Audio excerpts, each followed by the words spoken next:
y ya nos está acompañando en el estudio Emilio Cafasi.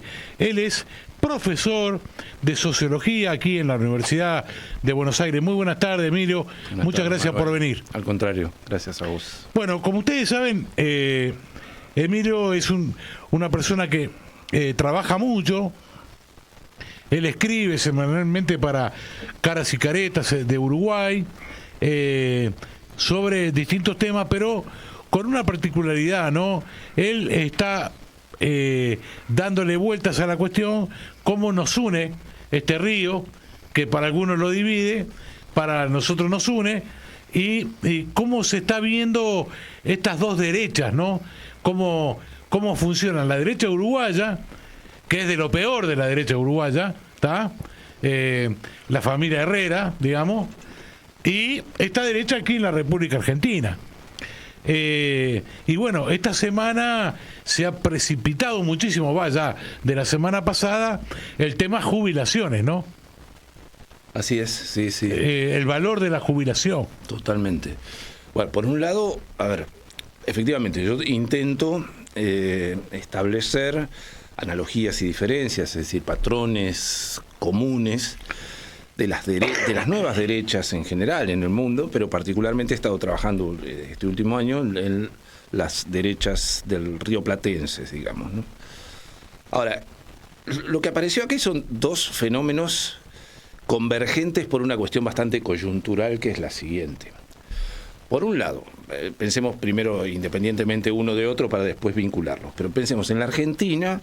Lo que aparece con el tema previsional en términos generales es la expresión de la más brutal inhumanidad, crueldad y demás del programa de Milei, que por un lado reduce las posibilidades de ingresos al fisco, digamos, reduciendo impuestos, por ejemplo, a los bienes personales, o generando egresos de cosas disparatadas como la compra de aviones de guerra o desfiles militares o lo que fuere, digamos. Y por otro lado, recorta las jubilaciones, recorta muchas cosas, pero entre ellas, y de la manera más brutal, las jubilaciones, que desemboca, a partir de ayer, en el veto presidencial de este pequeñísimo, digamos, ajuste, de esta migaja que, generando una mayoría, diría, también coyuntural, pero al mismo tiempo aletargada, es decir, tardando muchísimo, apenas concede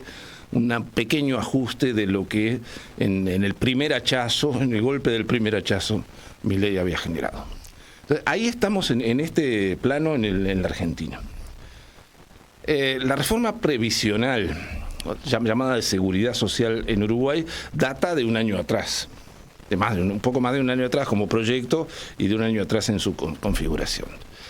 En realidad es otra cosa, es más próxima al modelo FMI y Banco Mundial, que lo que establece es que en perspectiva, a mediano y largo plazo, se produce un colapso de los sistemas previsionales en términos generales en virtud justamente de lo que, si puedo usar un término técnico del capital de Marx, se llama la composición orgánica del capital. Es decir, que cada vez la fuerza de trabajo es expulsada de los procesos de producción y sustituida por dispositivos mecánicos, robóticos, etcétera. Es decir, frente al proceso de informalización en términos generales del trabajo, cada vez hay menos aportes y desde ese punto de vista, por crecimiento de las expectativas de vida. Estoy diciendo que cómo lo pergenia el Banco Mundial y el Fondo Monetario Internacional, ¿no? Pero entonces, por crecimiento de las expectativas de vida, colapsaría el sistema, ¿no?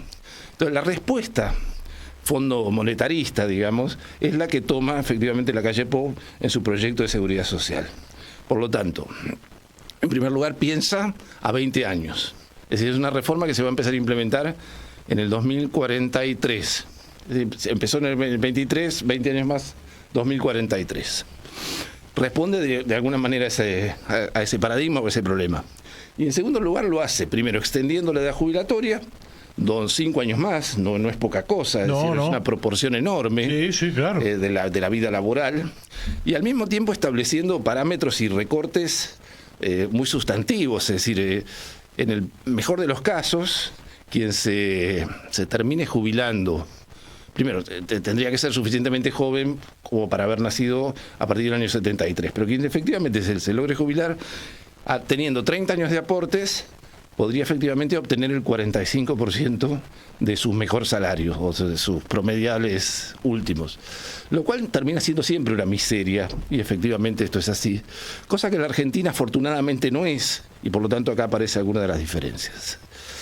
Ahora, frente a esto, por un lado, el PIT-CNT, lo que se propuso, estoy tratando de describir primero para luego analizar. Sí, ¿no? claro. Lo que el PIT-CNT se propuso es generar un camino derogatorio sobre la base de la democracia directa, que es algo que las organizaciones sociales, las organizaciones de la sociedad civil uruguaya han tenido la iniciativa regularmente, muy regularmente, el Movimiento de Derechos Humanos respecto a la ley de caducidad, claro. El propio Frente Amplio respecto al voto consular o el voto en el exterior, respecto al proyecto de no la baja, y así sucesivamente. Y nos encontramos ahora en una disyuntiva compleja, porque el Frente Amplio, digamos, de alguna manera, entra en un debate acerca de acompañar o no, digamos, esta iniciativa del PIT-CNT, y a la vez, en relación al acompañamiento de la iniciativa del PIT-CNT, arranca en todo caso este debate por una posición del Frente de suficiente ambigüedad como para que esto se produzca, que es dejar en libertad de acción. Bueno, a mí me parece lo siguiente, como primera cuestión, si nos centramos ahora en Uruguay. Primero, que el Frente Amplio es una estructura elefantiásica, realmente muy grande, con todos los méritos que esto supone en términos de inserción social, en términos de pluralidad. Yo la considero una de las mayores expresiones de la historia de la izquierda en el mundo internacional, sumamente meritoria, pero al mismo tiempo muy inercial, con mucha lentitud en sus propios movimientos. Esto ha pasado en general siempre. Esto es el proyecto, digamos, la iniciativa derogatoria de la ley de caducidad, que es el último referéndum con el cual nos confrontamos, fue también generado por el PIT-CNT. 6 meses después, recién el Frente Amplio decide adherir. Es decir, siempre el Frente Amplio, ¿no? Y lo debatió el Frente, ¿eh? Lo debatió, efectivamente. Sí. Siempre llega varios meses atrasado cuando llega. Y cuando no llega se generan este tipo de conflictos como el actual, donde evidentemente hay divergencias, hablábamos en este momento, hace un momento antes del aire, acerca de un pronunciamiento de 112 economistas en contra de la iniciativa de este referéndum. Sí. Ahora, acá me parece que empieza el debate, ¿no? Acerca de hasta qué punto esto es pertinente, no lo es, en fin.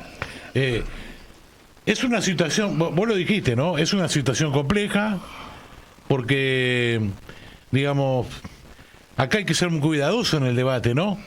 Porque si el debate es entre compañeros, bueno, no hay que descalificar, no hay que poner los argumentos arriba de la mesa. Digo, me parece.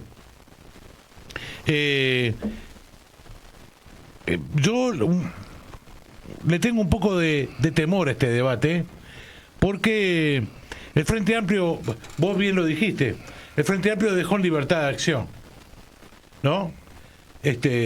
Donde el Frente Amplio históricamente ha tenido una respuesta, creo que, de acompañamiento a las reivindicaciones planteadas por la Central Obrera, que además hay que decirlo, es la columna vertebral del Frente Amplio, ¿no? Absolutamente. Bueno, ha tenido una respuesta de igual manera. Esta es la primera vez que se plantea libertad de acción, ¿no?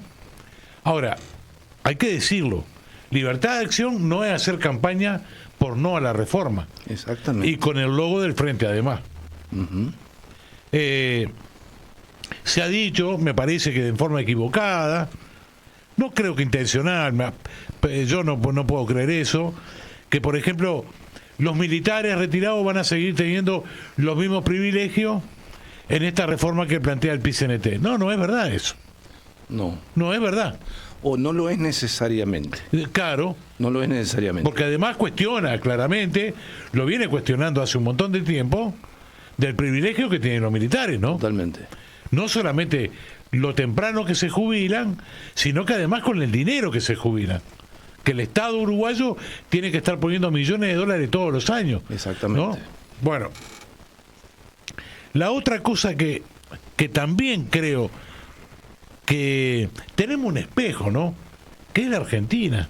El tema de las jubilaciones privadas, por favor, tenemos que discutir esto, ¿en serio? ¿Seriamente?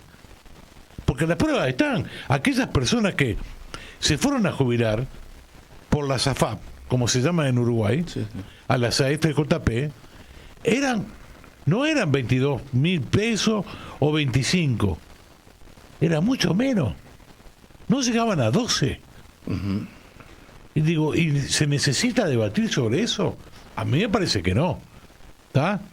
Ahora, es como vos dijiste, nos colonizaron la cabeza de tal manera que la única respuesta que hay para el tema jubilaciones y pensiones es la que dicta el Fondo Monetario Internacional y el Banco Mundial, que hace por lo menos 15 años que le vienen diciendo a todos los gobiernos de la América Latina y el Caribe tener que recortar las jubilaciones, porque ese es el problema que tenés. Cuando todos sabemos que ese no es el problema, ¿no? Los problemas son otros.